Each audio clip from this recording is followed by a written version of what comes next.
pintu belakang rumah terbuka perlahan dengan sendirinya. Dalam cahaya lampu yang redup, sosok itu berdiri di ambang pintu. Terbungkus kain kafan kusam, tubuhnya diam, dan wajahnya gosong legam seperti arang.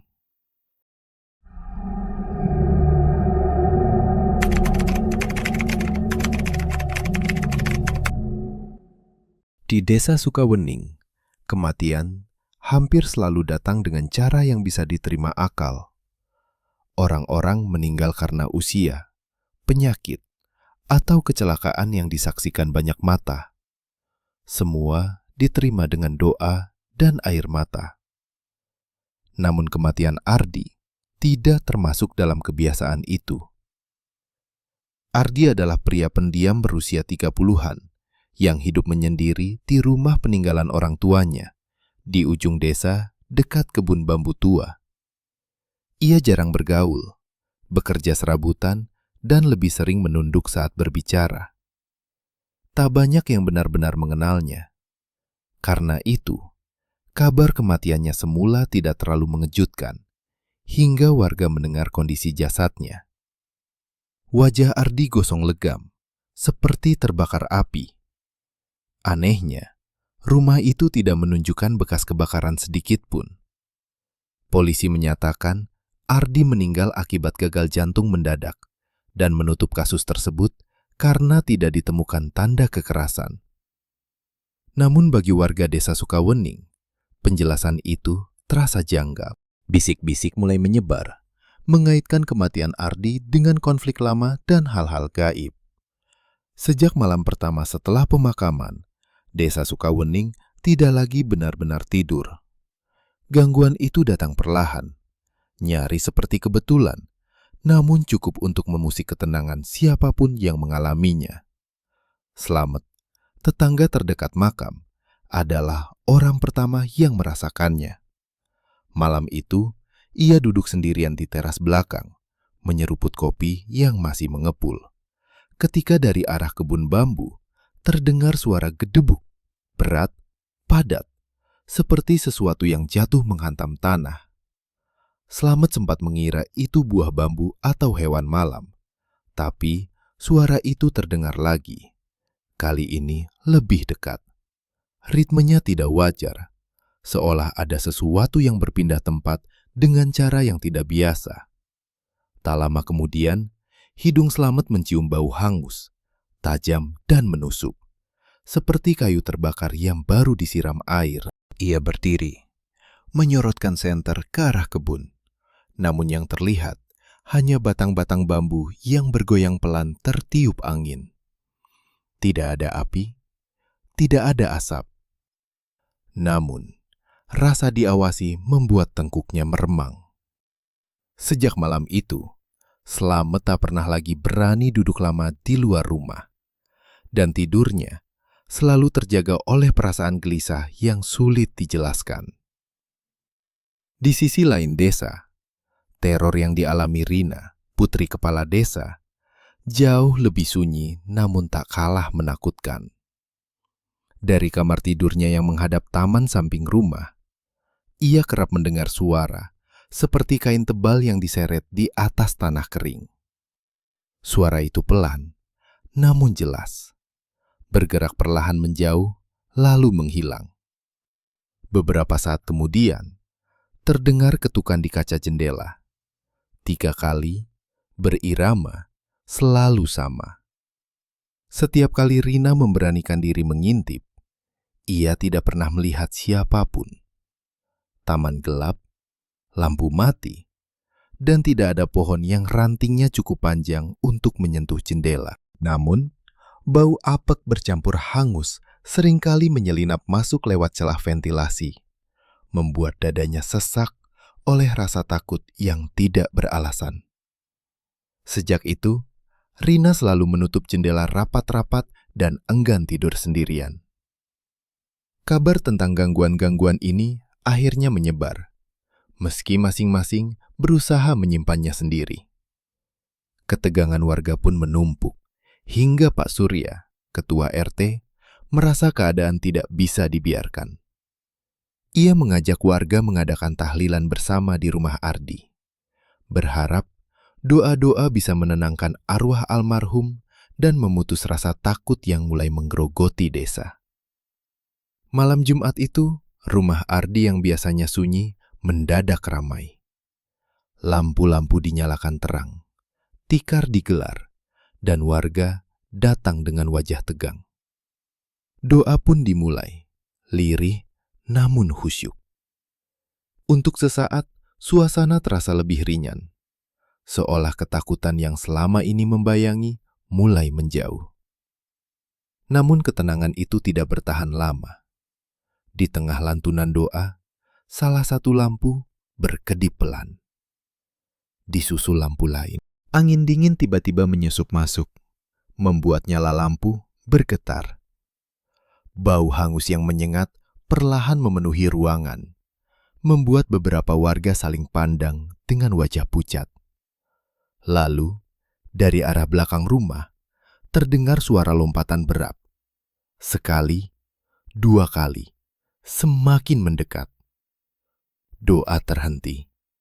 Pintu belakang rumah terbuka perlahan dengan sendirinya. Dalam cahaya lampu yang redup, sosok itu berdiri di ambang pintu. Terbungkus kain kafan kusam, tubuhnya diam, dan wajahnya gosong legam seperti arang. Tidak bergerak, tidak bersuara, namun kehadirannya cukup membuat udara terasa berat dan menekan dada siapapun yang melihatnya. Panik pun pecah. Beberapa warga menjerit dan pingsan. Sebagian lainnya berhamburan keluar rumah, saling mendorong. Di tengah kekacauan itu, Dimas, pemuda yang dulu sering terlihat bersama Ardi, tiba-tiba berteriak histeris. Suaranya pecah oleh tangis dan rasa bersalah.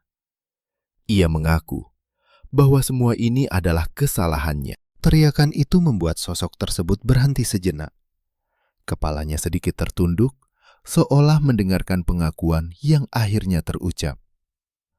Dalam jeda singkat yang terasa jauh lebih lama dari kenyataan, warga yang tersisa berhamburan keluar rumah. Sebagian membantu mereka yang pingsan, sebagian lagi berlari tanpa menoleh ke belakang. Tidak ada yang berani memastikan apakah sosok itu masih berdiri di sana atau tidak. Namun satu hal terasa pasti. Apapun yang telah bangkit malam itu bukan sekadar gangguan, melainkan sesuatu yang terikat oleh kesalahan masa lalu. Dan pengakuan Dimas hanyalah pintu awal menuju kebenaran yang jauh lebih mengerikan. Setelah keadaan agak tenang, Dimas akhirnya menceritakan semuanya dengan suara gemetar. Ia mengaku bahwa beberapa minggu sebelum kematian Ardi, mereka menemukan keris pusaka lama, peninggalan leluhur desa yang keberadaannya hanya diketahui segelintir orang tua. Keris itu disembunyikan di dasar sumur tua di kebun bambu, tempat yang sejak lama dilarang untuk didekati. Menurut cerita turun-temurun, pusaka tersebut dijaga oleh kekuatan gaib dan hanya akan membawa celaka bagi siapapun yang mendekatinya dengan niat serakah.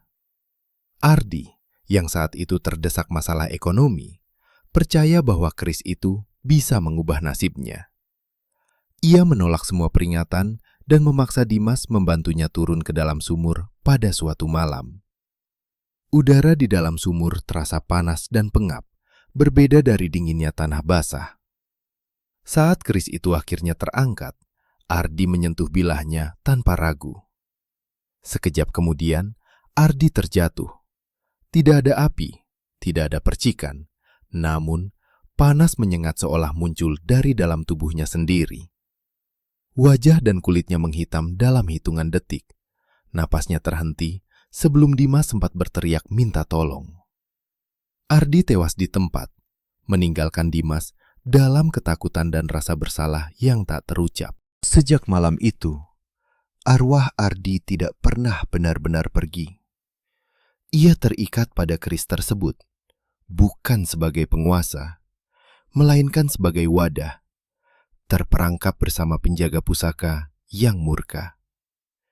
Setiap gangguan yang muncul, Setiap bau hangus yang tercium bukanlah sekadar tanda kehadiran arwah gentayangan, melainkan gema dari keserakahan yang belum ditebus.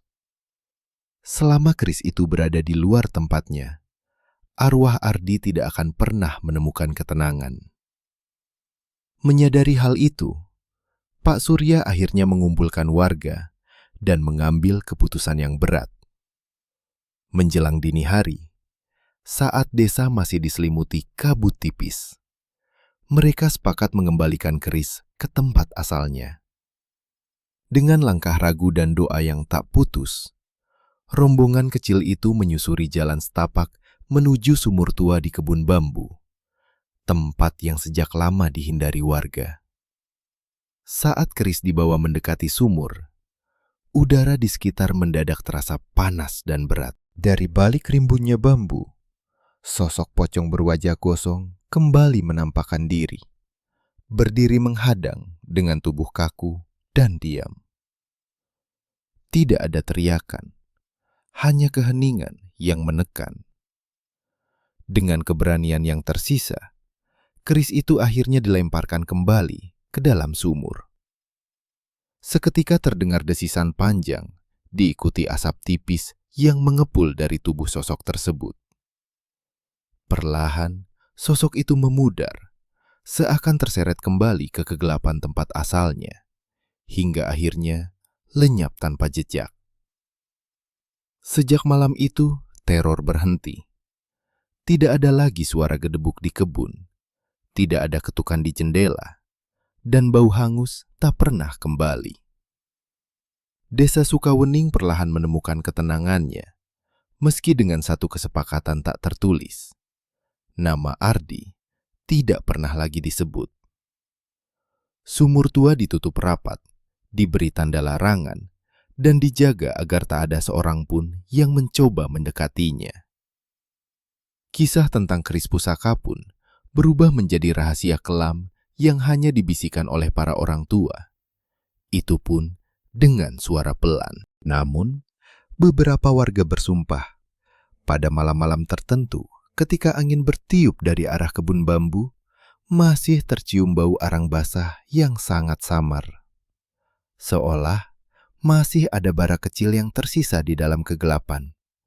Tidak menyala, tetapi belum sepenuhnya padam, menunggu keserakahan berikutnya untuk kembali dibangunkan.